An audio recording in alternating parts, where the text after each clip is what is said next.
aking Panginoon sapagkat tinuro niya sa akin na siya ang marapat sandigan, siya ang marapat takbuhan, at siya ang marapat na sumbungan sa lahat ng bagay, problema, kaligayahan o ano man ang ating hinihiling. Kaya bilang sa aking kaarawan, masaya po ako, galak ang aking puso sapagkat ako po ay naririto sa inyong harapan. Kaya muli, maraming salamat sa mga tao na ginamit ng ating Panginoon na maging anghel ko upang sa bawat araw ay ganap na makilaban, ganap na makiharap sa tao, at ganap na mas matulungan ang aking mga pangailangan. Salamat muli kay Apo Conching. Muli magandang umaga at maraming salamat.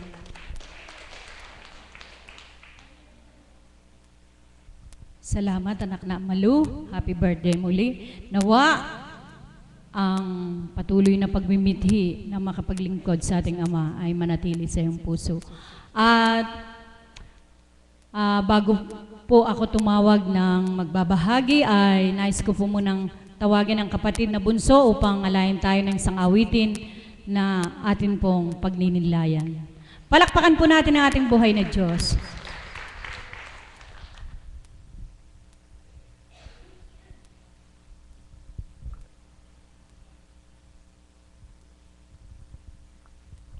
Muli po ay isang mapagpalang umaga sa tanghaling ito. Hindi pa po ako umuwi, nagbibihisa na po. Sapagkat sabi nga po ay ako nang susunod. Yaman daw po ang ating tema, kaya ang pinapaawit po ay ang tanging yaman. Kaya po pagnilayan po natin awitin na ito. Amen po ba? Namnamin po ninyo ang lyrics ng awitin na ito.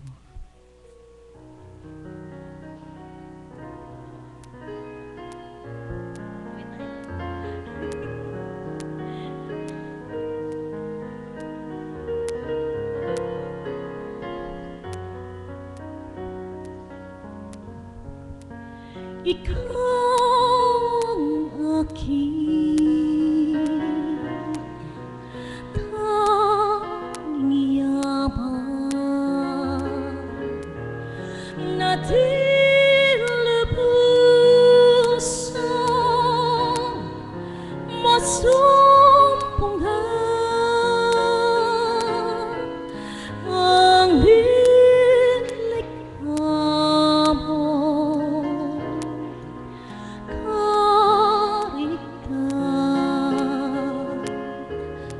sulyap ng iyong kagandahan.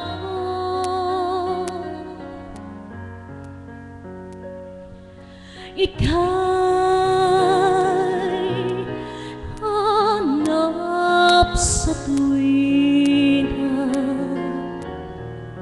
nitong pusong ikaw lamang ang saya.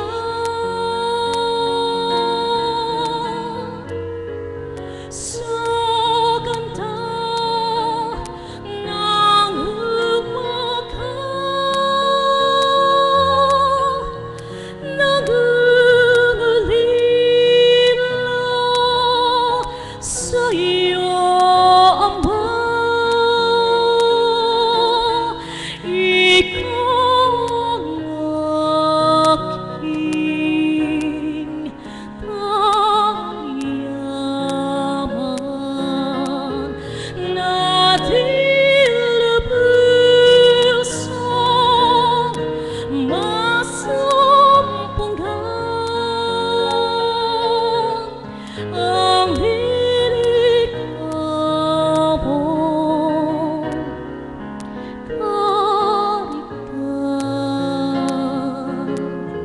Sulyap ng iyong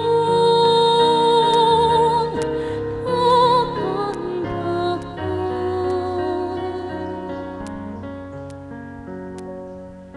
Ika'y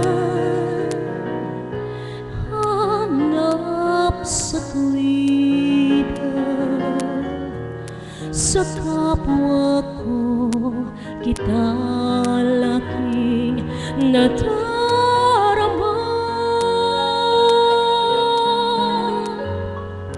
Sa iyong mga likha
Amen po ba yun?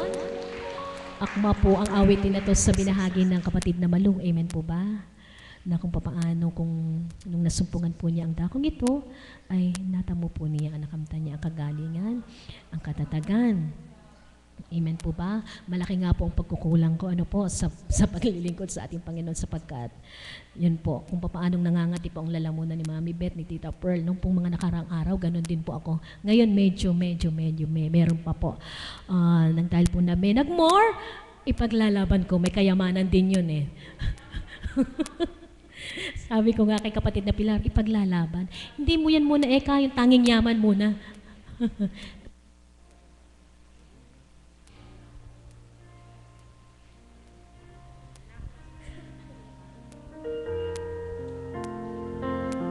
Bagamat ito po ay malimit na maawit, ano po? Napakaganda po kasi ng awitin, kaya namnamin po ninyo.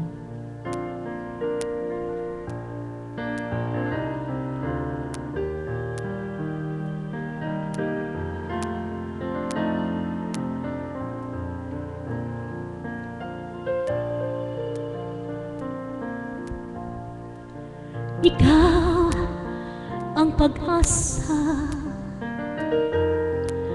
nasa iyo ang ligaya. Sa piling mo, Ama, buhay pa ko.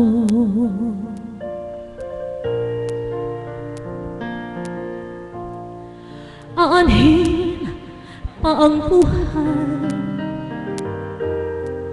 kung wala ka sa amin. Mabuti ka pumana kung wala ka sa akin.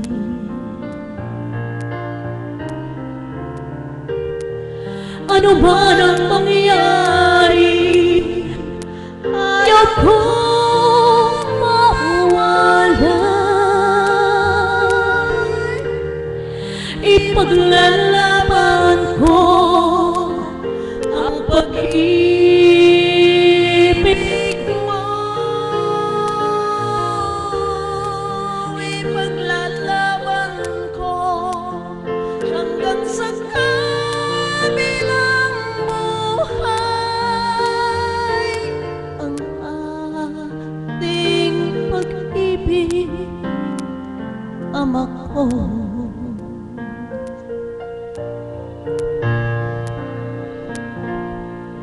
Kayamanan sa lupa, di ko na hinahanap, pagkat ang hanap ko si Kristo sa aking buhay.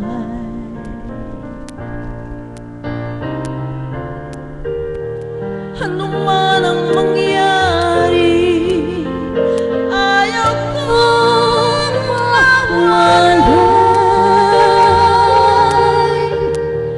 ipaglalaban ko ang pag-ibig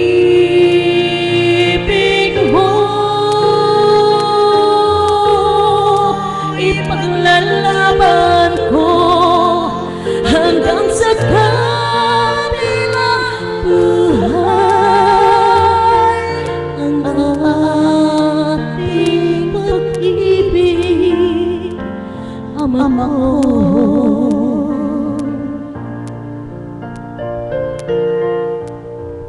Ikaw ang pag-asa, nasa iyo ang ligaya. Sa piling mo, Ama, buhay ko ay nagbago.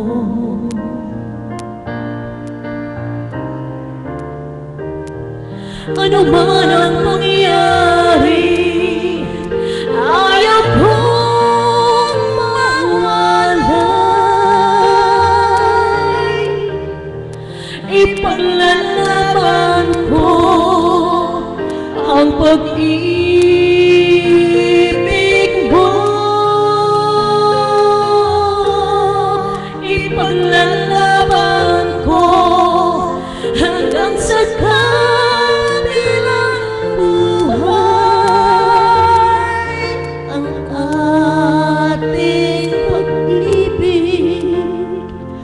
ama ko.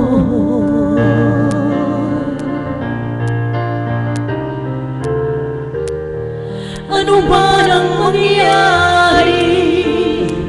Ayaw kong mawalay. Ipaglalaban ko ang pag-ibig mo. Ipaglalaban ko hanggang sa kabilang buhay ang ating pag-ibig, ang ating pag-ibig, ang ating pag-ibig, ama ko.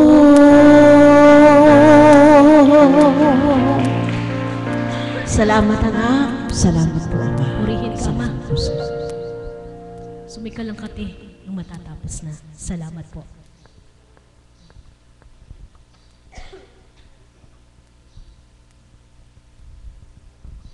Salamat mga mahal na kapatid. Ninamnam niyo po ba ang awitin? Ako po namnam na namnam. Kaya po pumasok ako sa loob, di ko po mapigilan. Tunay po, damhin niyo po ang ating Diyos. Damhin niyo po ang Diyos na buhay, na kumikilos sa inyong buhay. Unang awit pa lang po, sabi ko bakit nga po ba hindi lubusang masumpungan ng ating Panginoon? Ikaw ang aking tanging yaman, subalit hindi lubusang masumpungan. Bakit nga ba tao? At ipaglalaban ko kayamanan sa lupa. Hindi ko na hinahanap. Basta't makapiling lamang kita, o Diyos amang mahal. Amen po ba? Kaya, ano nga po ba? Ano nga po ba ang mahalaga? Yaman sa lupa o yamang pangkabanalan? Sa dako pong ito, sinisiguro ko po sa inyo, mayamang mayaman sa pangkabanalan. Sa dati ko pong buhay, hindi ko maunawaan. Ang alam kong yaman ay yung mga kumikinang na alahas, kumikinang na salapi, mga bagay. Subalit, nang masumpungan ko po ang dakong ito, walang bali na po ang yaman sa mundo. Amen po ba? At upang higit niyo pong maunawaan, at alam ko pong ang bawat isa ay may mga tanong sa kanilang kaisipan. Bakit ba sa bawat araw kailangan may pagnilayan? Sapagat nga po ang dakong ito ay iba. Bago po kayo harapin o bago lumuwal ang ating minamahal na Apo Konsing, inihahanda na po tayo. Amen po ba? Nang sa gayon ay ganap niyo pong maunawaan ang mga banal na aral. Binibigyan na po niya tayo ng tip. Binubuksan niya na po ang ating mga pangunawa. At ang mga kapatid ko pong ginagamit niya, ipinagmamalaki ko po sa inyo, na tunay po na sila ay dinala sa dakong ito upang makatuwang ng binamahal na Apo Konsing. Kaya't palakpakan po natin ang ating buhay na Diyos para po sa aming kapatid na si Mami Beth Chico.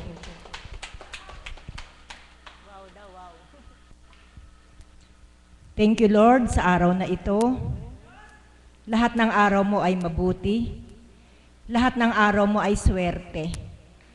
Walang araw na sinasabi nilang malas, kundi ang bawat araw ay ginawa mong kapaki-pakinabang sa bawat anak mo na naghahanap sa'yo.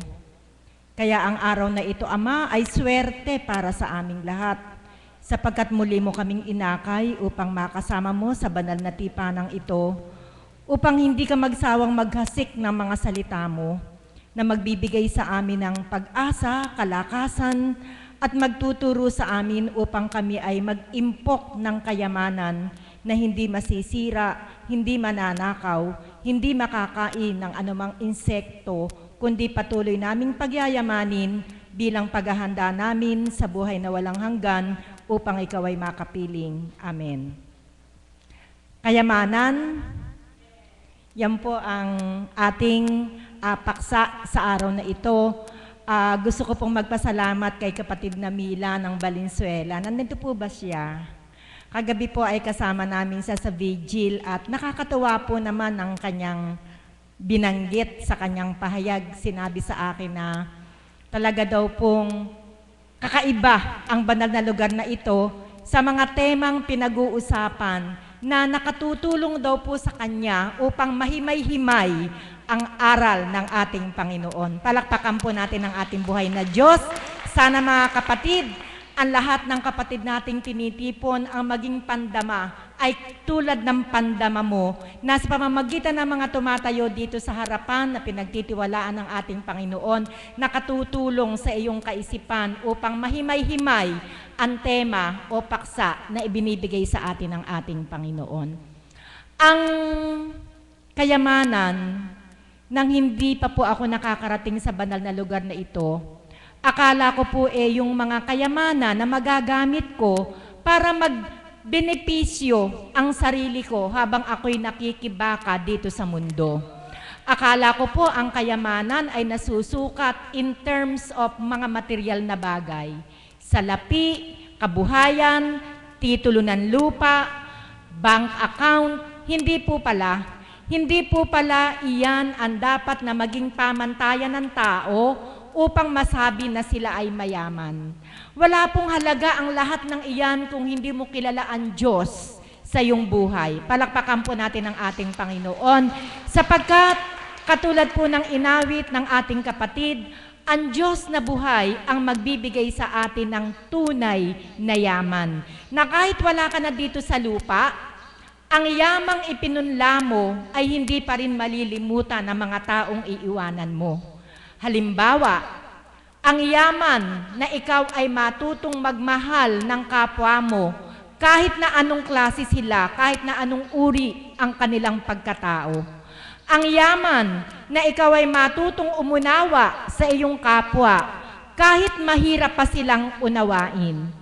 Ang yaman na ang pusong ito na dati matigas ay napalambot ng Panginoon upang matuto kang magmahal at umunawa ng kapwa.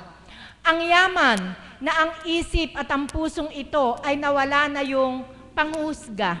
Hindi ka na nanguhusga ayon sa nakikita mo sa iyong kapwa. Mga kapatid, ito po ay ilan lamang sa mga halimbawa ng yaman na nais ng Ama na makamtam natin habang tayo ay nabubuhay dito sa mundong ating ginagalawan. Kaya nga po sa isang aklat na aking nabasa, ang purpose daw po ni God, kaya tayo isinilang sa mundong ito, ay hindi yung tumuklas ng kayamanan para magpaunlad sa ating sarili. Alisin po natin yan sa ating kaisipan, sapagkat iyan po ang kaisipan ko sa dati kong buhay. Nang akala ko, kaya ako binigyan ng panahon ni God para mabuhay sa mundong ito, ay para umunlad ang aking sarili, at kung maunlad na ang aking sarili, ay mapaunlad ko rin ang aking mga anak. Kaya ano po ang nangyari? Ang nangyari po, dahil sa paghahangad ng kayamanang ito, bagamat ang mga anak ko'y maliliit pa, ang panganay ko ay 4 years old, ang sumunod ay 3 years old, ang sumunod ay 2 years old, ang sumunod ay 1 year old. Naku, ganun pala si Mami Beth, kung mamananganak pala nun dati, taon-taon. Ganun po talaga, ang interval lang po ay 1 taon. Kahit po sila'y maliliit, naghangad po ako ng kayamanan. Ano po ang ginawa ko? Iniwan ko po yung aking 4 na maliliit na anak. Pikit mata na iniwanan ko sila dahil ang nais ko ay magmadali upang umasenso yung buhay ko. Naiinggit po kasi ako dun sa mga kasing edad ko, mga kaklase ko, na nakikita ko, nalalaman ko na ganito na ang buhay nila, mayayaman na sila, kaya ako'y nagmadali. Pikit mata, iniwanan ko yung mga anak ko sapagkat ang akala ko, kung ako'y mag-a-abroad, magiging mabilis ang pagpasok ng kayamanan sa akin. Kaya umalis po ako, iniwanan ko sila, hindi na po ako lumingon upang marinig ko yung mga iyakan nila na, Mami, Mami, wag mo kaming iwan, saan ka pupunta? Ayoko na po. Ang sabi ko po dun sa nanay ko, kung maaari, pag umalis ako, umalis muna sila. Magpunta muna kayo sa palengke ng Baliwag o kung saan nyo gusto. Para kung aalis ako, wala na akong maririnig na iyakan ng mga anak ko. Ang hirap po nun, di po ba? Ang bigat sa dibdib na yung mga anak mong maliliit, pikit matang iiwanan mo. Ganun po yung naganap sa buhay ko. Alam niyo po ba kung saan ako nagpunta? Dulo na po ng mundo. Hindi po sa Europe, hindi po sa Amerika, hindi po sa Asia, sa Africa. Dulo na po ng mundo kung saan ang tao ay puro maiitim, walang maputi, kundi ang kanilang ngipin at yung puti ng kanilang mata. Pinagtiisan ko po iyon sapagkat ang nais ko, pagbalik ko ng Pilipinas, mayaman na ako. 7 taon po agad yung pinirmahan kong kontrata. Tingnan niyo po ang kaswapangan ko, no? 7 taon agad ang pinirmahan kong kontrata. Na pagkatapos ng 2 taon, pwede kang umuwi ng 45 days para magbakasyon ka. Pero ako sa 2 taon, naramdaman ko na kung gaano ang mabuhay nang malayo ka sa mga anak mo. Akala ko po, tita, medyo mahaba Baka ako mabang. Tita Pilar, baka mabang ako Kasi hindi ko po maipapahayag ang kadakilaan ng Diyos pag hindi ko kinumpleto. Ang akala ko po, pag ako'y nakaipon ng yaman, yung yamang ito, ipapadama ko sa mga anak ko. Pauuwian ko sila ng mga remote control na laruan. Pauuwian ko sila ng mga mamahaling laruan para yung absence ko mapunan kung sila'y padadalan ko ng mga laruan talagang mga high-tech. Alam niyo po, wala pong saysay ang kayamanang pinaglaanan ko para maibigay ko sa mga anak ko. Nang umuwi po ako, alam niyo po ba kung saan ko nakita? Hinahanap ko yung mga laruan. Nasaan yung remote control na bla bla bla bla? Nasaan yung manikang pag may pinindot ka ay kusang iiyak? Nasaan? Ba't hindi ko makita? Alam niyo po kung saan ko nakita? Nang maglinis po ako ng bakuran, nakabaon sa kanal sa gilid ng aming bahay. Ibig sabihin, hindi na-appreciate ng mga anak ko. Sapagkat ang higit nilang ma-appreciate ay yung presence ko. Kaya nung pong umuwi ako after 2 years, kasi nga po 7 taon pero after 2 years, pwede kang magbakasyon at bumalik. Alam niyo po, nang ako po papaalis na ulit, yung anak ko pong iniwan na 6 months old, dumating ako, 3.5 years na siya. Hindi niya ako kilala. Anong silbi ng yaman? Hindi ako kilala ng anak ko. Ayaw lumapit sa akin. Pag tinatawag ko, parang nakakakita ng multo, nagtatatakbo, doon sumisiksik sa saya ng lola niya. Ang sakit. Maraming ka mang uwing pera, pero pagka ganun, ang madaratnan mo na ang anak mo, parang hindi ka kilala. Ang sarap pong sunugin ng pera. Parang hindi po talaga worth na iyon ang maging bunga ng sakripisyo nyo.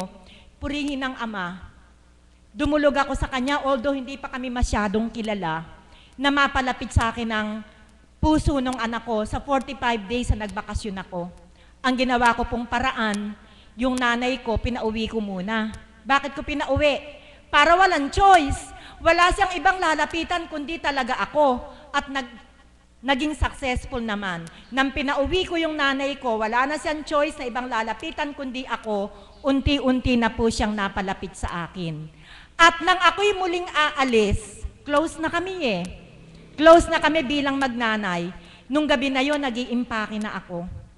Nakalapit siya sa akin habang nag-iimpake. Saan daw ako pupunta? Sabi ko, bunso, aalis na ulit ako, maghahanap buhay na uli si Mami para marami tayong pera, para pag nag-aral kayo, sigurado na yung future ninyo kasi meron akong pangmatrikula sa inyo. Yun po yung sabi ko sa kanya. Alam niyo po, Habang nakatabi siya sa akin, umiiyak. Ayaw na niya akong paalisin. Sabi niya, Mami, sasama ako sa'yo. Sabi ko, anak, hindi pwede.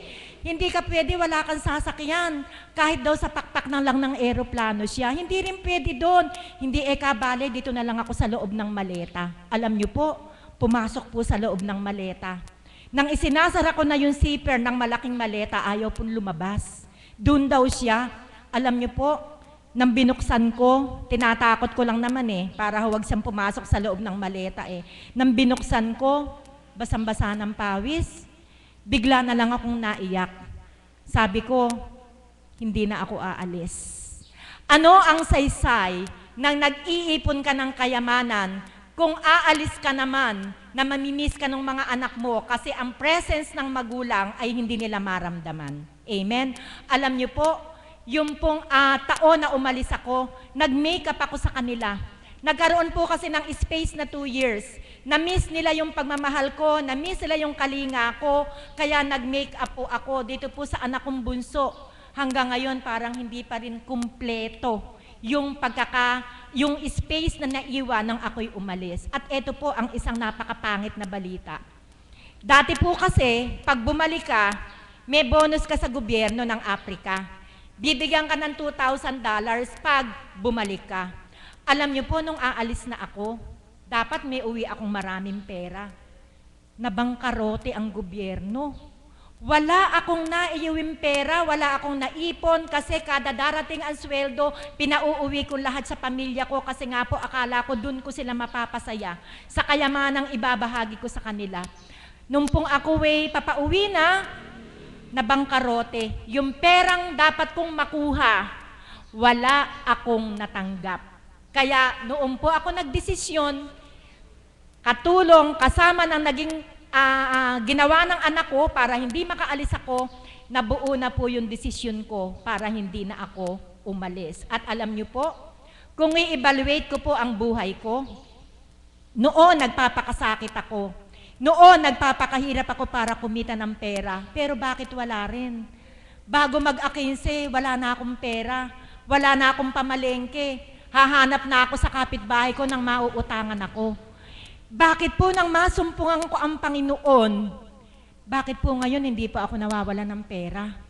Siya po ang naging provider ko sapagkat pinatunayan ko po sa Kanya na ang sarili ko ay handa akong isakripisyo. Alam po nyo yan. Alam po nila mother yan kung ano pong naging sakripisyo. Gawa nga po nang hindi na ako umalis, binigyan naman ako ng magandang kapalaran dito sa Pilipinas, na-oferan ako ng magandang posisyon, ng magandang sweldo. Subalit, nang dumating ang panawagan ng Panginoon na sa mapaglingkuran ko, iniwanan ko na pong lahat yan. Alam nyo po, siya po pala yung tanging yaman. Tama po yung kinanta po ni kapatid na bunso. Siya po ang tanging yaman. Kung marami man akong pera, lagi namang masakit ang ulo ko, ibang klaseng sakit ng ulo. Ano nga po tawag nun? Ano yun? Migraine. Migraine po ang umatake sa akin. Ang hirap po ng may migraine. Sino po ang nagka-migraine na? Ito pong migraine na to, umaatake ang sakit ng ulo sa oras na hindi mo inaasahan. Ngayon, okay na okay ka. Biglang aatake ito sa sobrang sakit ng ulo. Kung marami man akong pera, subalit hindi naman payapa ang aking kaisipan, saan po mapupunta ang perang inipon ko? Kayo po, marami man kayong perang naipon, nag-double time kayo, ang gabi ginawa nyong araw para kumita yung pera, para kumita kayo ng pera. Pag nagkasakit kayo, saan mapupunta yung pera? Papakinabangan nyo ba? Hindi. Subalit, hanapin nyo po ang Panginoon. Si God po ang gumamot sa akin Nawala na po yung migraine ko nang makarating ako dito. Nawala na po yung vertigo ko nang makarating ako dito. Bumaba na po ang cholesterol ko nang makarating ako dito. Ang blood pressure ko, dahil mababa na ang cholesterol ko, wala na akong vertigo, wala na akong migraine, ang blood pressure ko, na-maintain ko. Kasi po ako hanggang 110 lang ako Pag 120 na, iba na pakiramdam ko. Kaya kahit hindi ako magpa-check, alam ko na pag mataas ang blood pressure ko. Kaya sa akin para mga kapatid, marami na akong nasuong na pakikibaka sa mundo upang hanapin ang kayamanan. Pero hindi ako naging masaya, hindi ako mayaman, hindi ako naging mayaman. Subalit nang masumpungan ko siya, doon ko naramdaman ang tunay na yaman. At ang yaman tinutukoy ko ay ang tinatawag na spiritual wealth, na hindi mapapantayan ng anumang halaga ng salapi dito sa mundo. Sapagkat magbibigay sa iyo ng kapayapaan, magbibigay sa iyo ng kagalakan na hindi kayang tumbasan ng anumang halaga ng salapi. Sige po, imagine niyo po, ang pera nyo isang barko. Lahat ng bangko may accounts kayo, marami kayong pera. Sa palagay nyo ba, kung hindi mo kilala ang Diyos, kung magkakasakit ka, gagaling ka sa bulto ng pera mo? Hindi po. Kahit magpunta ka pa sa Amerika o sa anumang bansa upang magpagamot ka, kung hindi ka looban ng Diyos na gumaling ka, hindi ka gagaling kahit napakarami mo pang pera. Subalit kung kilala mo ang Diyos, sa loob ng dambanang ito, anong sabi ng banal na Espiritu? Tubig lamang na inyong lalagutin, magiging kagalingan ng inyong karamdaman. Palakpakan po natin ang ating Panginoon.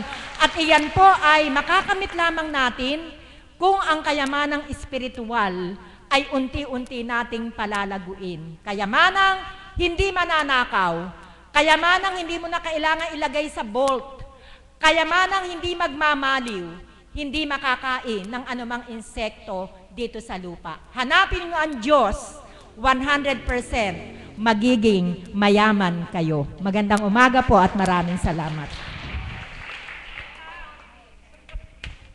Maraming salamat po, Mami, sa napakaganda niyong pahayag. At alam ko po, marami ang na-inspired. Marami nga po ba? Nasiyahan po ba kayo? Yan po ang mga pahatid ng Diyos sa dakong ito. At upang lalo pa po kayong masiyahan, tatawagin ko pa po ang isang kapatid namin na siksik-liglig na po ang kanyang yaman sa pananalig at pananampalataya sa ating Panginoon. Kaya po siya ang napili ng Diyos upang aming maging mother of the house. Sa katauhan po yan ng aming minamahal na po Conching. Alam ko po, ang Ama ang pumili sa kanya bilang maging mother of the house. Palakpakan po natin si Mother Marisa. Salamat, Ama. Salamat sa iyo sa araw na ito. Buhay po ba ang Diyos? Napakaganda naman ang kanilang mga tema. Ano po? Kayamanan. Alam niyo po, wala ako nun eh. Amen? Subalit, masasabi ko po, secret millionaire ako. Buhay po ba ang Diyos? Bawal ang umutang. Amen? Totoo po yun. Bakit? Kung narinig niyo po ang bahagi ng Mami Beth, siya po ay professional. At naalala ko, Mami Beth, may pinsan ako sa Africa nagtatrabaho. Ang mga Pinoy daw po doon, ang tingin po nila artista. Kasi ang iitim daw po ng mga tao. Subalit, kapag naglalakad daw po sila sa kalsada, sinusundan daw po yung mga Pilipino kasi magaganda. Buhay po ba ang Diyos? Amen po ba yun? Totoo po yun. Kayamanan. Yan po ay nakakasilaw sa mundo kapag tiningnan mo bilang tao. Amen? Nakakasilaw, minimithi ng lahat na yumaman. Subalit salamat sa Ama sapagkat binigyan po niya ako ng malalim na pagninilay gaya ng sinambit ni Mami Beth. Sino ang taong-tao na hindi naghangad na yumaman? Ang lahat ay may pangarap. Amen? Lalo't higit na ikaw ay isang mahirap, ang pamilya mo ay pinagmulan ay mahirap, ikaw na nagmimithi, may pangarap ka. Subalit hindi naman yung para yumaman ng yumaman, kundi makatighaw lang doon sa kaukulang hirap na yung pinagdaraanan. At yan po ay isa sa aking mga pinangarap noon. Gusto kong makaangat, gusto kong yumaman dahil gusto kong gumante. Buhay po ba ang Diyos? Amen po ba yun? Yun po yung unang buhay. Sa dami ng pagsubok na aking pinagdaanan bilang isang bata, kabataan, natanim sa puso ko kaya nagkaroon po ako ng puot. Dahil abuse po ang tao at ang tao, hindi sila totoong nagmamahal sa kapwa-tao kapag hindi kilala ang Diyos. Amen? At yun po yung naging concept ng isip ko na kailangang yumaman ako upang gantihan ko lahat ng umapi sa akin. Ganun po ang aking dialogue ng mga panahon na yon. Subalit hindi pinagkaloob ng Diyos sapagkat alam ng Diyos na ako ay mapapahamak. Buhay po ba ang Diyos? Amen po ba yon? Sa aking pagninilay ngayon, nang ako ay naakay sa dakong ito, naging sigurado ako na hindi ko kaloob sa akin ng Diyos na ako yumaman bilang tao. Sapagkat kung ipinagkaloob po niya, disin sana sa matagal na pakikibaka, noon binigay na niya sa akin. Amen? Subalit, alam na ng Diyos ang magaganap sa akin kapag binigay niya sa akin. Alam niyang hindi ako mapapasa kanya. Buhay po ba ang Diyos? Amen po ba yun? Kaya nang ako'y naakay sa dakong ito, anong sabi sa awit? Kayamanan sa lupa ay hindi mahalaga. Amen? Buhay po ba ang Diyos? Kundi, kaya ako'y naakay ng Ama sa dakong ito, hindi para pagyamanin sa material na bagay, kundi upang pagyamanin niya sa espiritual na kaloob niya na makilala ko siya. Ay po ba ang Diyos? Amen po ba yun? Alam niyo po, sa akin pagninilay, tama po si Mami Beth. Sakit ng ulo lang po ang yaman. Tanungin niyo po yung mga may pera dyan. Relax ba ang isip na may mga pera? Mahal na kapatid ko. Relax po ba ang isip ng maraming pera? Buhay po ba? Alam ko maraming may mga pera po dito. Hindi, palagay ko hindi relax eh. Bakit? The more na nagmimithi ka ng maraming yaman, the more na magmimithi ka rin ng maraming problema. Buhay po ba ang Diyos? Amen po ba yun? Sige po, magnilay po kayo. Sapagkat sa ordinaryong pamumuhay na naranasan ko po sa unang buhay, halimbawa magnenegosyo ka, kung paya ka lang na negosyante, uupa ka. Pagkabayad mo ngayong buwan, bukas may utang ka na naman. Bibilang yon. Paano mapapanatag ang isip mo? Paano kung hindi bumenta? Saan ka kukuha ng pang-abono? Sa bilang tao. Amen? Subalit alam niyo po ba, napakabuti ng Diyos. Sapagkat ito po yung hindi masilip ng nakararami. Kung paano kaming naakay sa dakong ito at nakilala ating mahal na Apo Kunching na tuwira dinadaloy ng banal na Espiritu, ngayon ko nararamdaman na ako'y mayaman. Buhay po ba ang Diyos? Amen po ba yun? Nakakatulog ako kahit wala akong pera. Amen? Sige po, subukan nyo. Natural. Sabi nga, totoo ba yung sinasabi nila? Eh wala nga po kaming hanap buhay. Sinuko na nga po eh. Amen? Sinuko po. Pagkatapos po, nang naglingkod, doon ko naramdaman na ito yung buhay na mayaman. Sapagkat hindi ikaw ang maghihirap na gumawa, kundi ang Diyos ang magbibigay para sa'yo. Buhay po ba ang Diyos? Bakit po? Dadamitan ka. Opo, dadamitan ka. Bibigyan ka ng kailangan. Sapagkat siya na yung magiging boss ng buhay mo. Ikaw ba pababayaan niya? Hindi. Buhay po ba ang Diyos? At yun po yung paanyaya ko ngayon sa inyo. Opo, hindi po ako nagbibiro. Napakabuti ng Diyos. Nasabi nga ni Mami Beth, naalala ko yung kwento mo sa akin, ibabahagi ko. Sadya pong kung hindi po siya naging matapat doon sa kumpanya na kanyang pinagtrabahuan, umuwi po yan ng limpak-limpak na dolyares. Nagkamali po sa bangko. Mami Beth, bakit ipinasok po sa akin? Nagkamali po sa bangko ang pagpasok ng pera na mula doon sa kumpanya na inabot ata yung $70 million na hindi na-withdraw. Amen? Kaya naroon po ipinasok sa kanya. Subalit, dahil matapat siya, kung anytime pwede siyang umuwi, nadala yung pera na yon at hindi na makiklaim ng sino man at nakapangalan sa kanya. Subalit, dahil alam niya na hindi rin niya ikatatagumpay yon, hinintay niya muna ang ilang linggo para ma-trace kung bakit nagkamali yung pera na yun ay pumasok sa kanyang bank account nung siya nasa Africa. Buhay po ba ang Diyos? Amen po ba yun? Ganyan lang po. Pwede pong isilid. At hindi lang po yan minsan ng ganap. Alam niyo po, naganap din po yan sa amin. May isang kakilala po kami na napasukan din po yung account namin noong mga panahon na yon. At muliit lang din po, maging ang kaibigan ko ganun din. Inabot din po halos ng milyon yung sa kaibigan ko. Subalit purihin ng Ama, sapagkat magagawa din po pala yun na maibigay sa'yo. Subalit dahil ang Diyos ay hindi madaya, dahil ang Diyos ay alam hindi yun sa'yo, mawala man lahat yun, maibibigay niya ang para sa'yo. Buhay po bang Diyos? At yun po yung naranasan ko ngayon. Sa unang buhay, naghahanap buhay ka. Pag marami kang nakakamtan, marami ka rin gusto. Amen? Subalit ngayon, dahil kilala mo ang Diyos, mai-eliminate lahat ng gusto mo bilang tao. Amen? Mawi-withdraw po yun sa isip mo. Kundi ipapalit ng Diyos na magkaroon ka ng kontento na kung ano lang yung kaya niyang ibigay sa'yo, yun lang ang para sa'yo. Buhay po ba ang Diyos? Kaya relax ang isip. Amen? Kaya tingnan nyo nga po, ang mga katabi ninyo, sabi nga ng banal na Espiritu, Sino na po yung may edad ngayon na 70? O, tingnan mo. Tayo nga, tita. Ito, sa Diyos na po ito. Malakas, malusog, 70. Amen po ba yun? O, sino po yung may edad? Si Mami Beth. Ilang taon ka, Mami Beth? 65. Pero, young at heart. Nasa 30 lang yung lakas niya. Buhay po ba ang Diyos? Amen po ba yun? Sabi ko nga sa kapatid ko, kay kapatid na Flor, kapag ako'y naglalakad at gumagalaw ng mabilis, daig ko pa po yung 25 years old, malapit na po ako mag-50. Buhay po ba ang Diyos? Amen po ba yun? Yung magagawa ng 10 tao, kaya kong gawin mag-isa. Bakit? Maglaba, magplantsa, magpaligo ng baboy, maligo ng bata, magyaya, lahat yan. Buhay po ba ang Diyos? Amen po ba yun? Kaya kahit sa pananaw ng tao, DH kami ni God, ang laki ng sweldo. Buhay po ba ang Diyos? Amen po ba yun? Bakit? Bibigyan ka ng kapayapaan, bibigyan ka ng lakas, bibigyan ka ng katatagan, bibigyan ka ng tibay, at bibigyan ka ng mahabang buhay. Buhay po ba ang Diyos? Opo.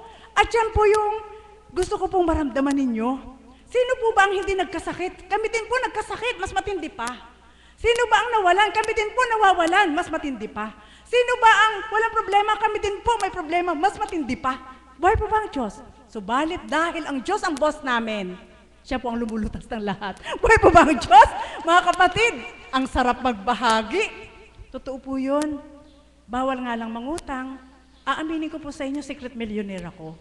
Sa pananampalataya, hindi sa pera. Buhay po ba ang Diyos? Amen po ba yun? Totoo po yun. Bakit ko masasabi? Sabi nga po ng bayaw namin mas masarap pa nga ang buhay nyo, hindi kayo nag-iisip kung anong bukas Pumindot lang kayo sa langit, ang lawak ng langit, lumalabas ang pera. Buhay po ba ang Diyos? Amen po ba yun? Hindi po yung joke.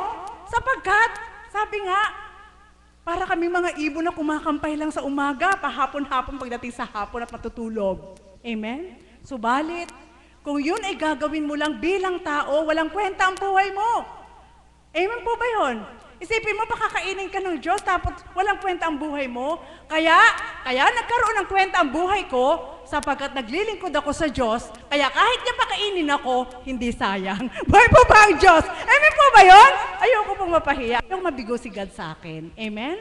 At sa dakong ito, yan po yung ipinuno sa amin ng banal na Espiritu sa katauhan ng mahal na Apo Kunching. Na sabi nga, naalala ko po ang dialogue ng aking kapatid na Pearl. Bakit? Hindi naman kailangan na maging sobrang yaman ka. Gusto mong bumili ng damit, kung gugustuhin mo, kaya mo rin bumili ng damit.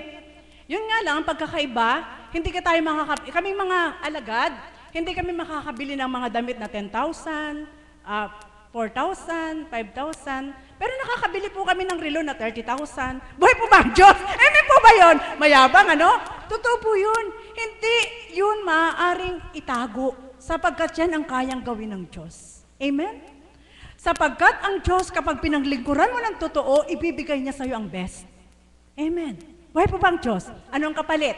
Ibigay mo rin yung best sa Kanya upang ibigay niya ang best sa'yo. At yun po, ang nararanasan ng isang mother of the house, na isang kapatid na Marisa, kaya nga sa dakong ito, napakalaki ng question ng tao. Paano nabubuhay yung mga alagad ni Apo Kunching? Paano yung nabubuhay si Apo Kunching? Paano umaandar yung dambana na yan? Sapagkat ang Diyos na aming pinaglilingkuran ay buhay. Sige po, magsuri kayo kahit sa ang kapitbahay, magtanong po kayo kung nangilak kami. Buhay po ba ang Diyos? Patawad po, kailangan pong iluwal ito. At yun po ang ipinagmamalaki po namin. Ang Diyos namin pinaglilingkuran ay totoong mayaman. Amen po ba yun? May mga anghel na sinusugo, na totoong anghel, na hindi ka susumbatan at hindi mo hiningi, pero nagbibigay ng kaukulan upang ikaw ay mahalin. Buhay po ba ang Diyos? At hindi po yun mga pasyente. Amen? Kundi mga anghel na matatawag sapagkat nakadama sila sa Diyos na buhay na ang Diyos din ang nagpapadama sa kanilang kaisipan. At doon kumikilos ang Panginoon upang ang yaman na mula sa Kanya ay iyong maramdaman. At yan ang aming buhay. Buhay po ba ang Diyos? Mga kapatid, ito po yung iiwanan ko po sa inyo. Tingnan nyo nga po, magnilay po kayo, malalim na pagninilay ito. Maghapon, magdamag ka, maghanap buhay, yun pa rin ang buhay mo, mag-isip ka na. Buhay po ba ang Diyos? Opo. Opo. Mag-isip ka na. Bakit? Maghapon, magdamag. Wala kang sinasayang na oras para kumita, pero andun ka pa rin sa problema, mag-isip ka na rin. Amen? Alam mo ang paanyaya ng Diyos, mga kapatid? Gaya po ng mga lingkod na tinawagan ng Diyos at sumuko, totoong pagsuko. Nakita ng Diyos kung anong sinuko mo, hindi kanya pahihintulutan na maging kawawa.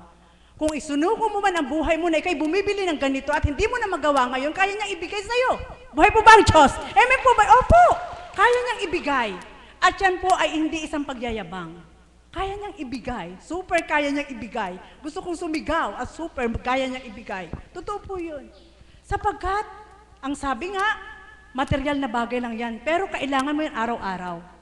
Subalit kung ang yaman na mananatilit mananahan sa'yo ay yung nagbibigay ng totoong yaman, ginto at perlas na hindi mo nahukayin sa pamamagitan ng banal na Espiritu, sa kapangyarihan po ng ating Panginoon at ng Ama, sa katauhan natin mahal na Apo Kunching, sa bawat aral, kapag ito'y nasipi sa puso mo, parang wallet lang ang puso mo na pagkailangan mo'y huhugutin mo at doon ay mabubuhay ka. Buhay po ba ang Diyos?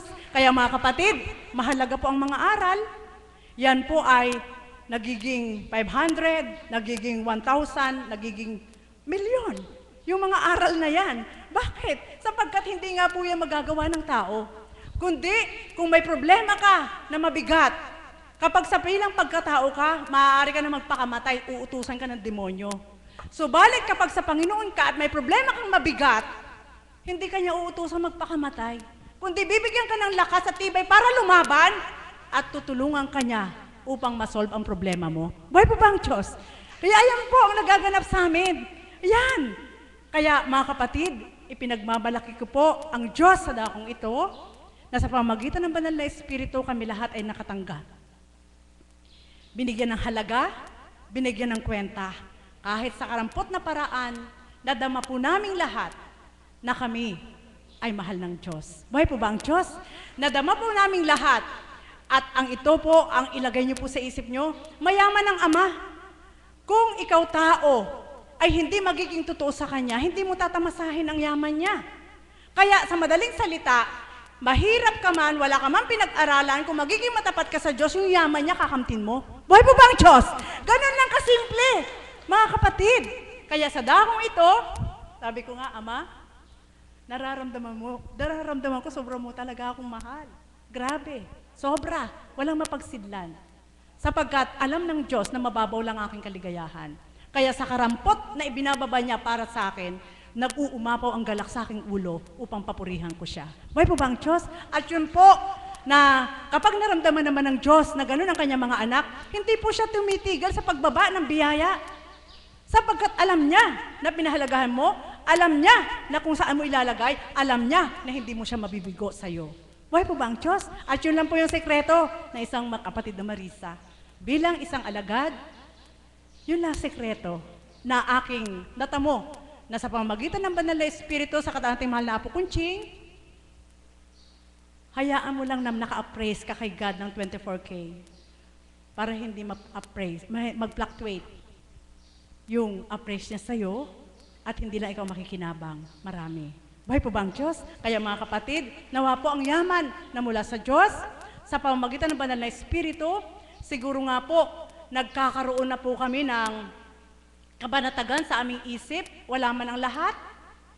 Dahil ibinubulong ng Diyos, anak, gawin mo muna ito at ito ang kapalit niyan. Sa madaling salita, diyan kayo nakapokus ang isip ko.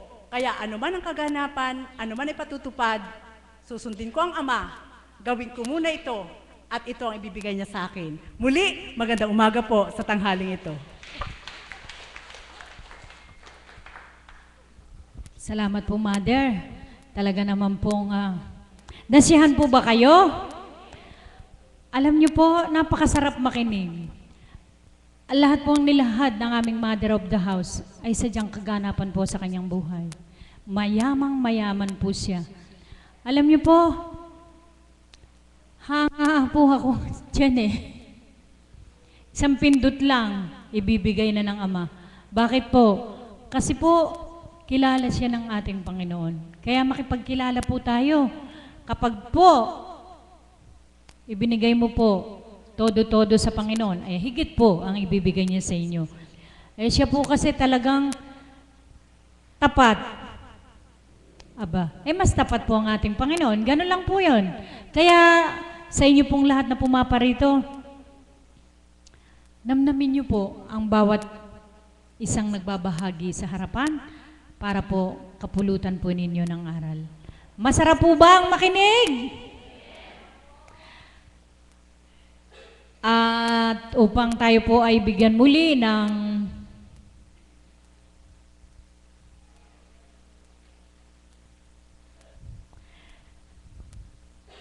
ibibigay ko po ang isang kapatid na alam ko po na marami na ring yaman na nakamtan.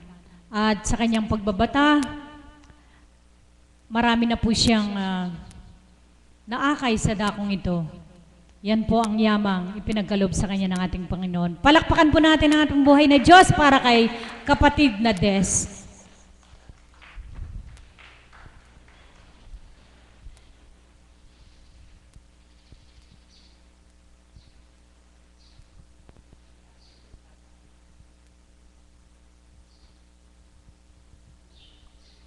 Mapurit parangal sa iyo, o dakilang Ama ko. Salamat sa oras at sa araw na ito, na muli po ay naging bahagi ako ng iyong gawain sa araw na ito. Ama, salamat po sa bawat biyaya at pagpapala na aming nakakamtan sa bawat araw. Maging sa aming natatanging kayamanan na mula sa iyo, ang aming buhay, kalusugan at kalakasan. Kaya't patuloy po akong umaasa at naninindigan na ikaw lamang po ang aking mananatiling kayamanan dito sa ibabaw ng lupa, sa kabila man ng kaabahan bilang pagkatao. Marami pong salamat sa iyo, Ama, naway patuloy mo pong lukuban ng iyong banal na Espiritu ang bawat isang anak mo, nang tuwiran din po nilang makamtan at maramdaman ang tunay na kayamanang kaloob mo. Amen. Isang mapagpalang umaga po sa inyong lahat, mga minamahal na kapatid. Kayamanan, maganda pong tema, napakaganda po. Kung pagninilayan po bilang tao, habang nakaluklok po ako, naaalala ko po yung binabahagi po sa akin ng aking mga magulang. Ang sabi po nila sa akin nung ako po'y nag-aaral pa, "Anak, pagbutihin mo ang pag-aaral kasi wala kaming maipapamanang kayamanan sa inyong magkakapatid kung hindi ang makatapos lamang kayo sa inyong pag-aaral." Yan po yung lagi ko naririnig sa kanila. Pero dahil nga po sa kawalan, hindi po ako nakatapos ng pag-aaral. 4th year lang po, undergraduate pa. Ano po? Pero hindi po ako nalungkot. Inunawa ko na lang po yung kalalagayan namin. Kasi po talagang totoo namang walang-wala po kami. Opo, katotohanan po na simula po nung maliit kami, nangungupahan lang po kami ng bahay, ng tahanan. Palipat-lipat po. Alam po ng Diyos yan kung paano po kami talagang nagdusa po sa kawalan. Pero ngayon po, hindi naman po ako nalungkot, di ako nalumbay. Hindi ko po sinumbatan ng Diyos na bakit kami mahirap, bakit ang magulang ko'y mahirap, bakit pinanganak kaming mahirap. Hindi po. Nag-isip po ako na ano kaya ang magandang paraan? Ano kaya ang magandang gawin para kami ay makaahon sa aming buhay sa pagiging mahirap? Bilang sa murang edad po, inosente pong kaisipan, wala po akong alam na hanap buhay, wala po akong alam na trabaho. Hindi ko po alam kung anong gagawin ko po. Ngayon po siguro talagang hindi kaloob po ng Ama na kami po ay umunlad at umasenso. Dito po kasi kung gusto po namin maghanap buhay, wala naman pong puhunan. Mahirap naman pong manghiram kung wala kang ibabayad. Di po ba? Kaya po pero sa loob po ng ilang taon po kaming gano'n na pamilya, hindi naman po kami pinabayaan. Kumakain pa naman po kami. At ang pinagtataka ko po, wala po kaming nagiging malubhang karamdaman. Kami pong magkakapatid, di namin po dinanas ang maospital, ang madoktor. Kaya po, napagnilayan ko po ngayon na bilang ako po'y naging alagad sa katuohan ng mahal na Apo Conching, nung binabalik po sa aking kaisipan ang kaganapan nung kami po ay mga bata pa. Siguro, iyon ang tunay na kayamanan na binibigay ng Diyos. Na wala man po kaming yaman sa ibabaw ng lupa o kasaganaan, di man namin mabili ang gusto namin, wala man kami sariling tahanan, di man kami makabili ng mga mamahaling kagamitan, pero yung kami po'y nabubuhay ng hindi nagugutom, nabubuhay ng walang karamdaman, nabubuhay po ng walang dinadaing sa lupang katawan, siguro yun ang kaloob ng Ama sa amin na tunay na kayamanan. Amen po.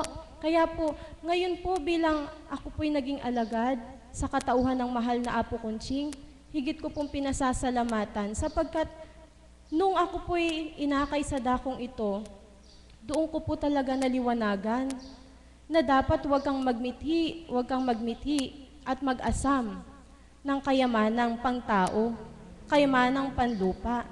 Sapagkat sabi nga po ng Banal na Espiritu sa katauhan ng mahal na Apo Conching, aanhin mo ang mag-impok ng kayamanan na kinakain ng kalawang.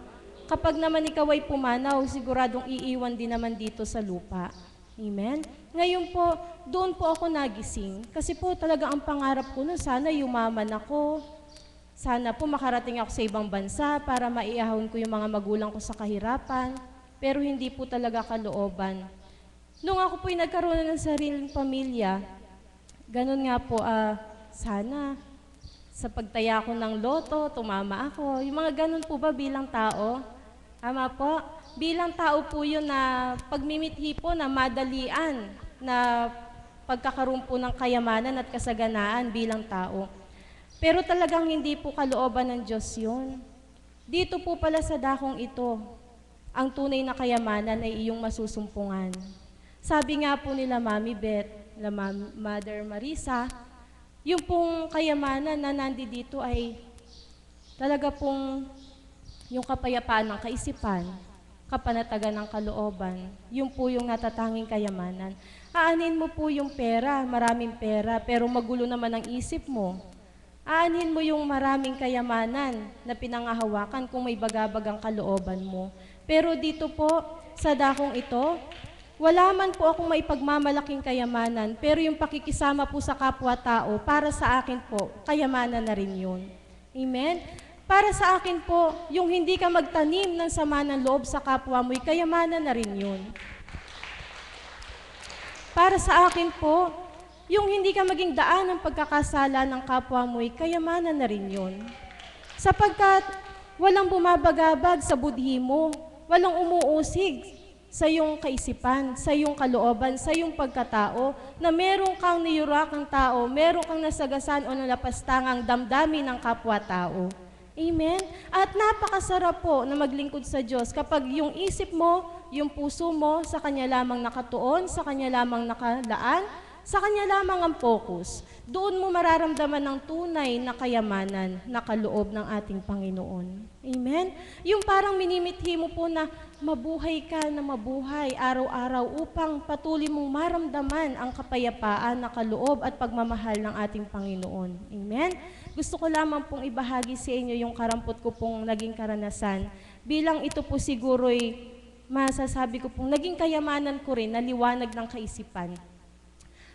Wag po sanang pagkasalahan, mga minamahal na kapatid. Sabihin niyo po na baliw ako sa bilang pagkatao, tatanggapin ko po. Pero ito po muna, pakinggan niyo po yung kwento ko. Nang minsan po, nung bakasyon po, wala po yung aking ina, nagbakasyon po sila sa dako pong Bicol. Kami-kami lamang pong mga anak ko nasa tahanan. 4 po yung anak ko. Tapos may ginagampanan pa po ko araw-araw tuwing hapon. Nag-aalaga pa po ako dun sa isang 4 na taon, isang 2 taon. Minsan po ay kadalasan po iniiwanan ko na lang dun sa anak kong panganay. Ngayon po, araw po yun ng linggo, pamamahinga po, wala pong gawain po nun. Nahiga po kami dun sa kwarto, kami pong mag-iina. Para pong ini-enjoy namin yung pagsasama-sama namin habang wala po akong gampanin. Kwentuhan, hanggang sa nagtanong po yung anak ko, Mama, kailan ka ba mamamatay? Sabi pong gano'n, no? Tumatanda ka na, sabing gano'n. Anak, sabi kong gano'n, hindi naman siguro natin alam kung kailan tayo mamamatay. Pero alam mo, ang mamatay ako nang hindi ko na ipapakilala sa inyo ang Diyos, yun ang aking pagsisisihan. Alam niyo po, yung butiki po 3 beses tumiktik po. Para pong nadama ko na sinasang-ayunan ako ng Panginoon na ipakilala mo ang Diyos sa mga anak mo para maramdaman din nila yung tunay na kayamanan. Para maipadama ko rin po yung nararamdaman ko na mahirap ka man, dukha ka man, wala ka man karunungan, pero kung may Diyos kang pinangahawakan na nasusunod mo ang kanyang kagustuhan at layunin, masasabi mong mayaman ka na rin sa lahat. Amen? Sapagkat siya na po yung ating Panginoon na tunay po nagbibigay ng kayamanan sa kalangitan, sa kalupaan. Siya po ang pinakamayaman. Amen po ba? At isa pa po na naisip ko noon na minsan po sabi ko sa Ama, Ama, napakahirap po na makamtan ang iyong kaharian. Sabi ko pong ganun. Dahil po sa edad ko na ito na nagsusumikap ka, nagsusumakit ka, na mapalapit sa kalooban ng Diyos, naisip ko po na sana yung mga anak ko kunin nyo na. Kasi po, sa isip ko bilang tao, pagbata po, diretso na sa Diyos eh. Tama po. Pagbata po, diretso na sa Panginoon kasi wala pa pong sala. Mami, ano po? Ngayon po, naisip ko, sabi ko, Ama, kung kasalanan po ito na sinasambit ko sa iyo, hindi po ako manunumbat na kahit po kunin nyo ng maagay mga anak ko. Kasi po sa pagmimithi kong makasama ko sila doon eh. Kasi po, totoo lang, napakahirap pong magsumikap, magsumakit, na maglingkod po sa Diyos kung bilang tao pa yung kaisipan mo at damdamin. Kasi po sa mundong ating ginagalawan, nariyan pa po ang lahat ng tukso. Kahit anong iwas mo, darating at darating. Kaya yun po yung aking pong nasambit sa Panginoon, na kapag po sila'y kinuha, ay masayang-masaya ako. Galak ang puso ko, sapagkat alam kong diretso po sila sa kaharian ng Diyos. Hindi katulad nating matatanda na, may edad na, para pa po tayong nangangapa, na wala namang kinakapa, na hindi po natin alam kung ano po yung ating patutunguhan. Tama po ba? Sana po maabot niyo po yung damdamin ko at huwag pong pagkasalahan. Ito po'y bilang aking pong naramdaman na liwanag sa ating dakilang Panginoon na sabi nga po, hambing po kay Abraham na yung kanya pong anak, hinihiling po ng Panginoon na ialag sa kanya, binibigay po niya. Ibig sabihin po nun, doon po nasusubok yung kanyang tunay na katapatan. Amen? Ako din po parang ganun ang naramdaman ko, pero hindi ko naman po masasabing tunay na akong matapat sa Panginoon. Sabi ko nga po, habang tayo po ay narito sa mundong ating ginagalawan, nariyan ang tukso. Nariyan ang pagsubok, nariyan ang pagdalisay. Nasa sa atin po yung pagtanggap kung paano natin ito mapaglalabanan. At kapag ito po'y ating napaglabanan, doon po natin talaga masasabing mayaman tayo sa pananampalataya. Muli po, maraming salamat at magandang umaga.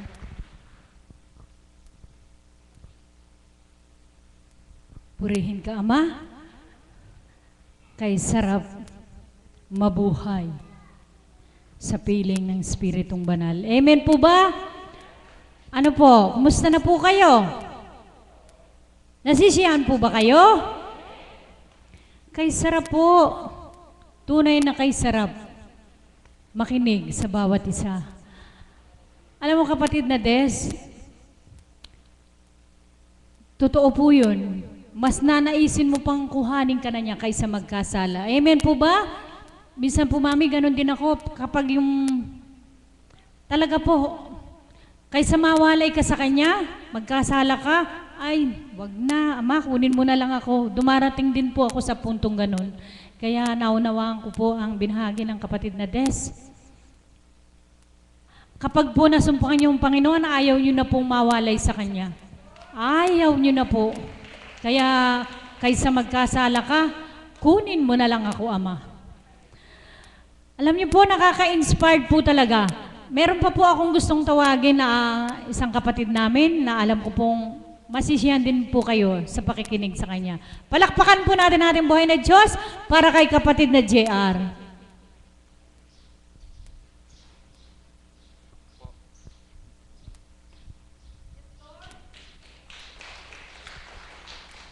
Salamat po sa pagkakataon, dakilang Ama. Palakpakan nga po natin ang buhay na Diyos. Napakasarap po ng mga pahayagan na po. Tunay pong napakasarap at sinabi na po kung ano po yung tunay na kayamanan sa dakong ito. ang Panginoon kapag natanggap po natin. Sapagkat yun po ang katotohanan na talagang kapag ka po naghanap ka pala ng mga bagay sa sanlibutan, alam nyo po, malalayo po tayo sa Panginoon. Bakit po nasabi ko yun? Sapagkat yun po ang katotohanan. Ako po bilang isang lingkod na, talagang dahil nasisiyahan ako at nakikita ko yung paghawak ng Panginoon, hinahayaan ko siya ang kumilos. Hindi ko siya pinapangunahan, kung ano yung pinapaganap niya, na nakikita ko naman na sa paglilingkod, hindi namin natikman yung magutom o mawalan, tunay na buhay ang Diyos. Sapagkat yun ang katotohanan, kapag naglingkod pala tayo sa Panginoon, siya yung gagawa ng paraan, siya yung kikilos, at ituturo sa iyo kung ano yung gagawin mo. At sa bawat pakikinig ko po, lahat ng nagbabahagi, ibinabahagi lang po ng Panginoon, hindi po sa ganang sarili lamang, sapagkat ako man po ganon, na habang nakikinig ako, lahat nung binahagi, nasa isip ko po, at yun po ang katotohanan na sinasabi ng bawat tumayo, na ang kayamanan, tunay na kayamanan, hindi po salapi. Sa maniwala po kahit siya hindi, yun ang katotohanan na hindi salapi ang kayamanan. Kagaya po natin, nandito tayo lahat. Nakikita ko po yung mga edad 50, 60 pataas. Ang sabi po ng Panginoon, huwag akong matakot na isiwalat. Na sa ganyang edad, dapat po ang hinahanap na lang natin yung kalooban ng Diyos. Huwag na po tayong mag-aksaya ng oras sa paghahanap ng mga bagay. Sapagkat isa lamang po ang tutunguhan, yun po ang habilin niya. Isa lamang ang tutunguhan natin. Kaya napakapala daw po pala nung naghahabol. Wala po akong tinuturan sa inyo kung sino. Yung naghahabol ng sa ganyang edad, nakilala pa niya ang Panginoon. Sapagkat ako po sa edad kong 40, mahigit na po akong 40, 36 years old po ako nung masumpong ako ang Panginoon, nung ibigay niya sa akin ng kanyang Espiritu. At sa 10 taon nga po, wala po akong nakitang hindi totoo sa dakong ito sa katauhan ng mahal na Apo Kunching. Sapagkat bawat mensahe, pinag-aaralan ko pong mabuti sa bilang katauhan. At sa tulong po ng Banal na Espiritu, siya po yung nagpapaunawa. Kaya kahit kayo po, bawat isa po sa atin, gawin niyo po yun. Masasabi niyo, totoo pala yung sinasabi ni kapatid na JR, sapagkat yun po ang katotohanan. Na huwag po nating tinitignan yung mensahe o yung nagmimensahe, kundi yung ipinapahatid ng Panginoon. Sapagkat ako po naniniwala, kaya po tayo narito tayo lahat. Sapagkat dahil sa Panginoon, hindi po dahil sa tao. Hindi dahil sa tao, kundi dahil sa sumasa taong gumagamit ang Banal na Espiritu. Kaya po sabi nga, sa tuwin ang tumatayo ka, ayaw ka man ng kapwa mo, kung ano yung binabahagi ng Diyos, sabihin mo, ipahayag mo, sapagkat yun po ang katotohanan na sa bilang tao, medyo magkakaroon ka ng bakit lagi na lang ganun, bakit lagi na lang siya, subalit alam niyo po ang katotohanan, ang Diyos po ang nag-aatas. Ako po bilang sarili, pagka po hindi ako napapansin o napupukaw ang kalooban ng Ama, nagpipresenta po ako pag mayroon akong gustong ibahagi. Sapagkat doon po sa pagbabahagi ko, may ibinibigay ang Diyos. Sapagkat doon po, tinitingnan ka ng Panginoon kung totoo ka sa Kanya. Na kapag binigyan Kanya sa kaisipan mo, kaya mo bang ibahagi? Yun po ang katotohanan kung kaya mo. At kung yung ibinabahagi mo, kaya mo bang gawin? Yun po ang katotohanan kung kaya mong gawin. Sapagkat para sa akin po, yung bagay na yun na sa kalooban ng Ama, sa tuwin na tayo laging tumunton.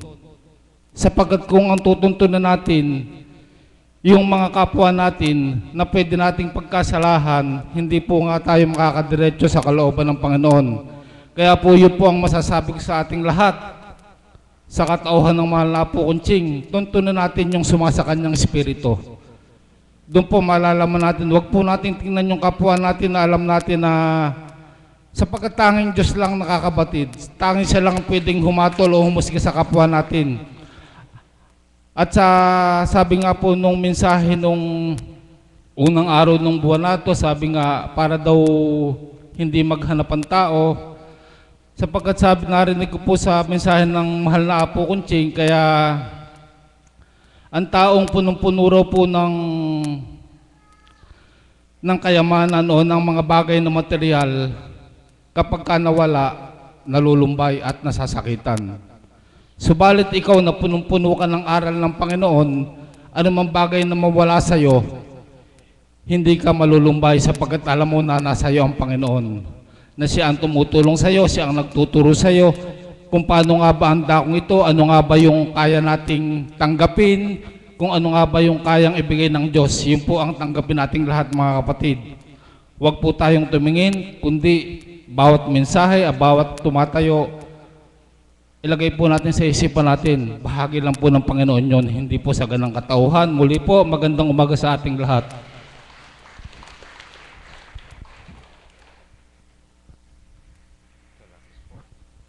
Purihin, purihin at dakilain ka, Ama.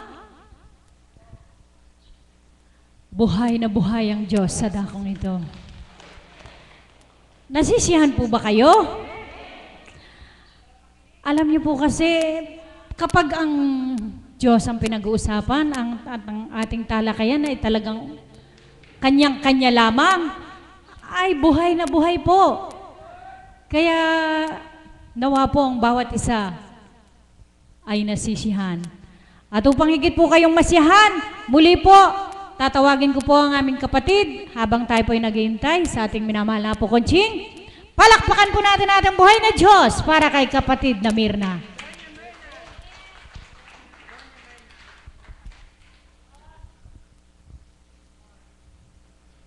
Salamat pong muli sa ating Panginoon. Salamat po sa iyo, Ama. Batid na po ng Ama yun, bagamat karampot na pasasalamat. Nakakagalak po lahat ng nagbahagi.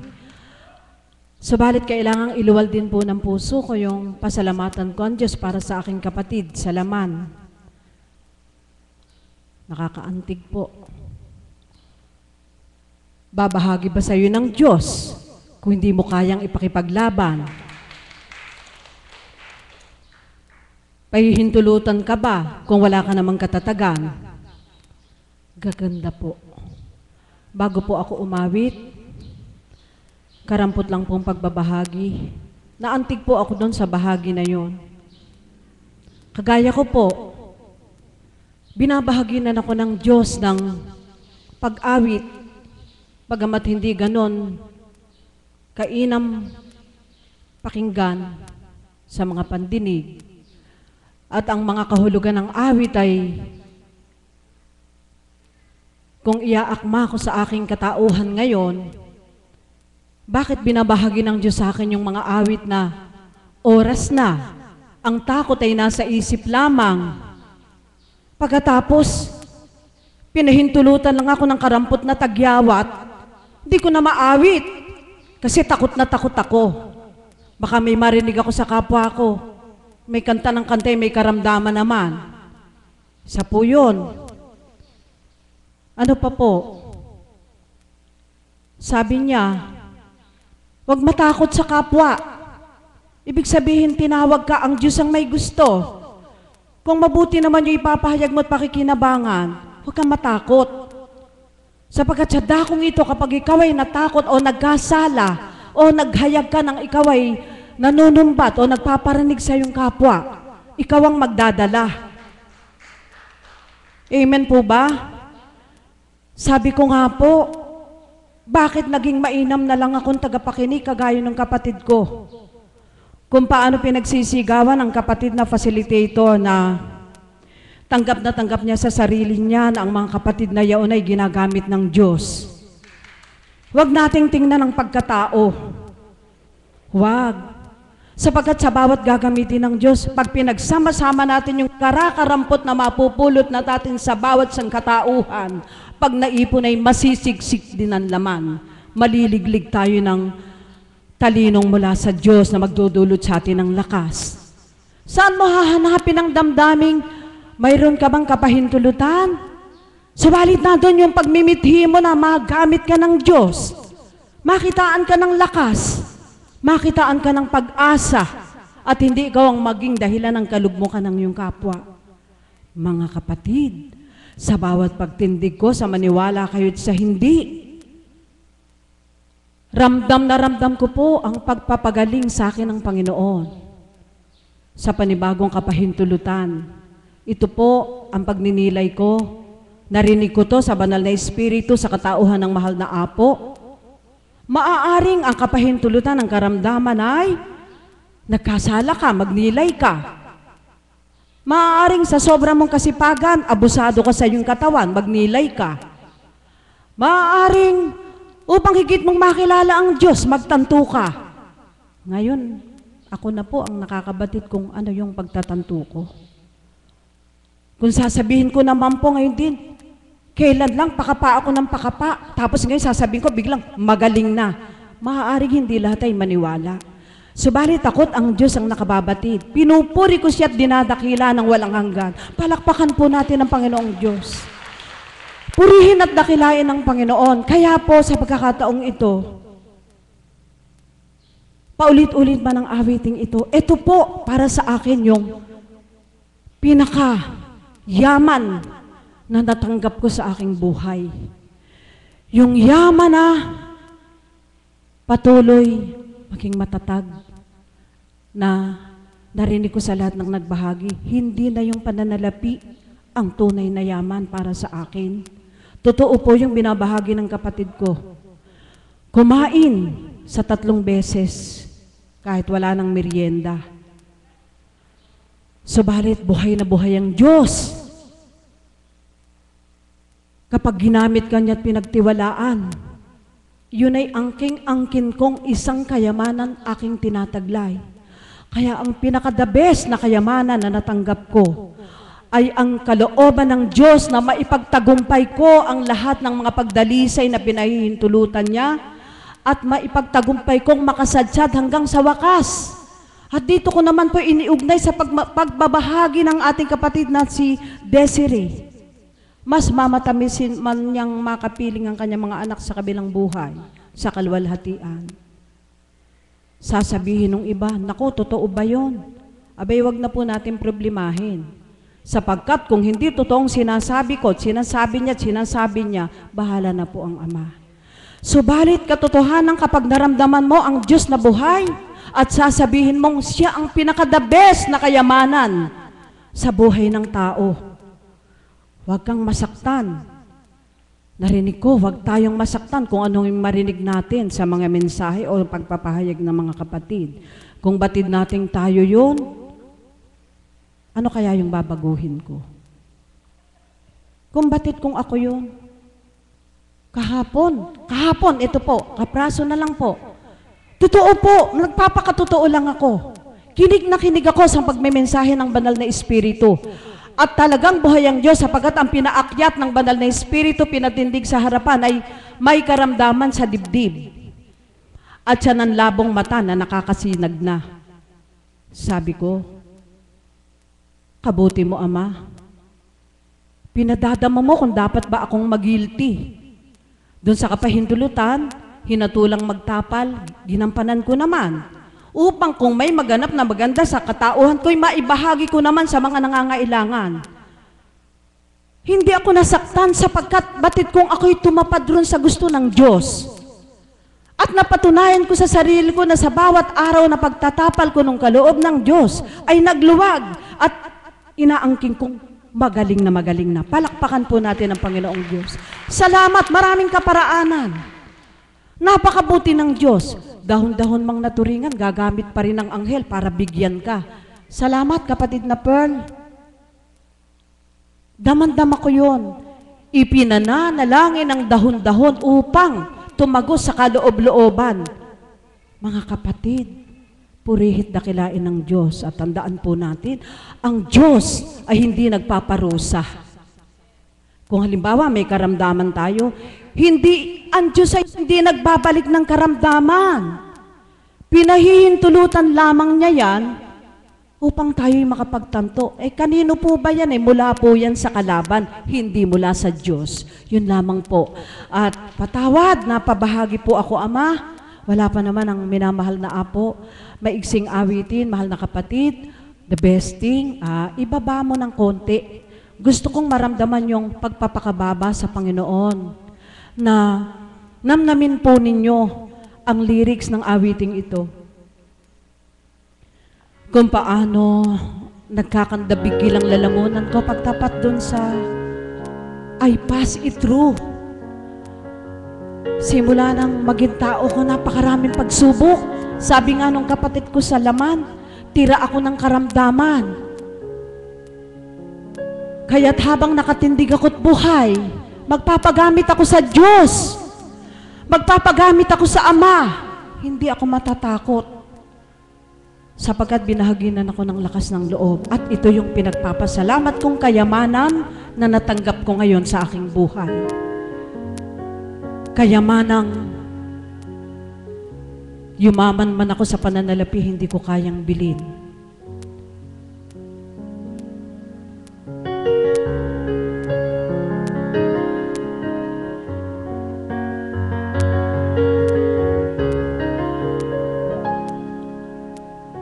I've had my share of my life's ups and downs, but fate's been kind. My doubts are now few. I guess you could say that I've been lucky.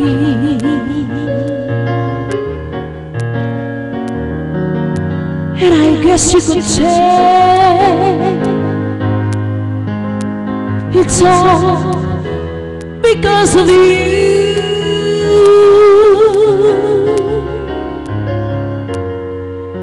If anyone should ever write my life's story, for whatever reason there might be,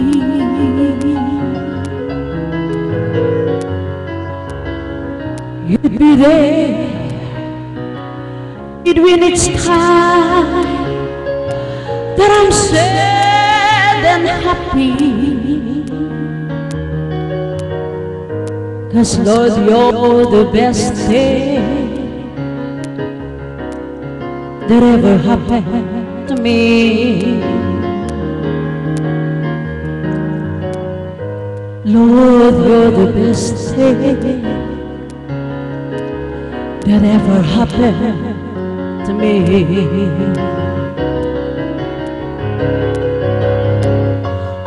Lord,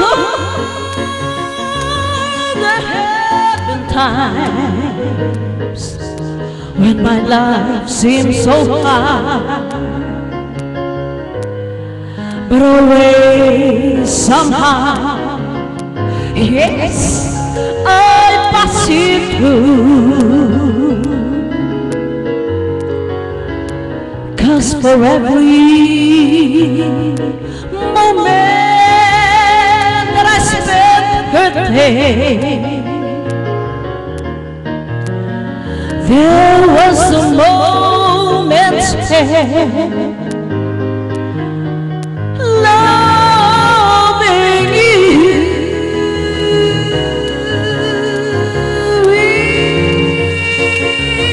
If anyone should ever write my life story,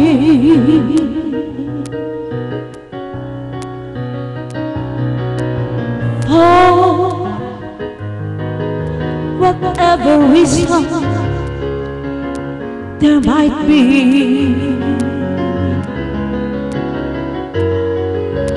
you'll be there between each time that I'm sad and happy.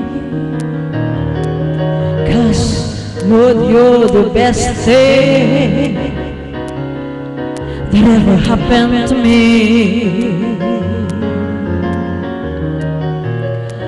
Yes, Lord, you're the best thing that ever happened to me. Lord, there have been times when my life seems so hard, but always somehow, yes, I pass it through. 'Cause for every moment that I spent hurting, there was a moment spent loving you.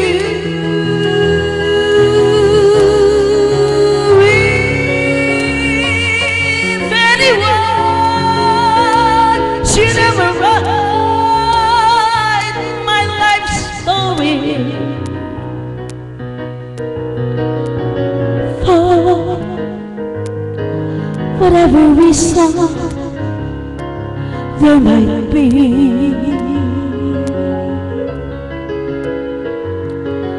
you'll be there between each time that I'm sad and happy. Yes, Lord, you're the best thing that ever happened to me. Lord, you're the best thing that ever happened to me. At isa pa, mga kapatid, paanong naging the best sa akin ang Panginoon? Sino ang naging kaparaanan ng Diyos upang makilala ko siyang ganap, upang bigyan ako't sidla ng katatagan? Isa ito sa kayamanan na tinanggap ko sa aking buhay. Ang pagtupad at pagtanggap ng ating minamahal na Apo Kunching sa kalooban ng Diyos, na sa bawat araw nagpapatatag sa ating lahat ang salita ng Ama sa pamamagitan ng paghahayag ng katauhan ng ating minamahal na Apo. Salamat po, mahal na Apo Kunching, sa patuloy ninyong pagtupad, pagganap ng buong katatagan. Salamat po. Lord, you're the best thing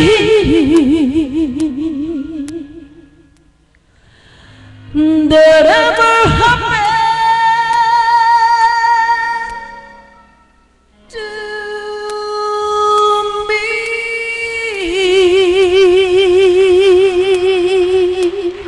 Salamat po, Ama. Lord, you're the best thing that ever happened to me. Kailangan ko daw pong ipagsigawan. The best talaga si Lord sa katauhan ng ating minamahal na Apo Kunching.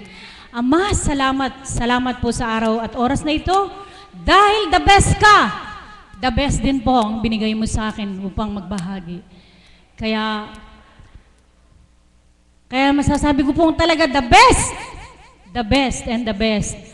Hindi ko man po'y binahagi sa kapatid na Mirna ang nasa kong awit. Dahil nga siya'y the best. Wala akong masabi, Lord. You're the best thing that ever happened to me.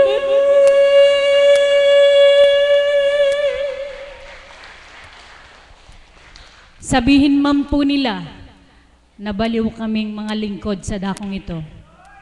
Okay lang. Sapagkat masarap. Wala akong masabi. Yan po ang nadarama namin. Kaya alam niyo po kung anong hiling namin, madama rin ninyo kung anong nadarama namin. Para sama-sama na po tayong lahat. Amen po ba? Kaya't, para lalo at higit po kayong masiyahan, inaanyahan ko na po ang lahat na tayo po'y magsitinda.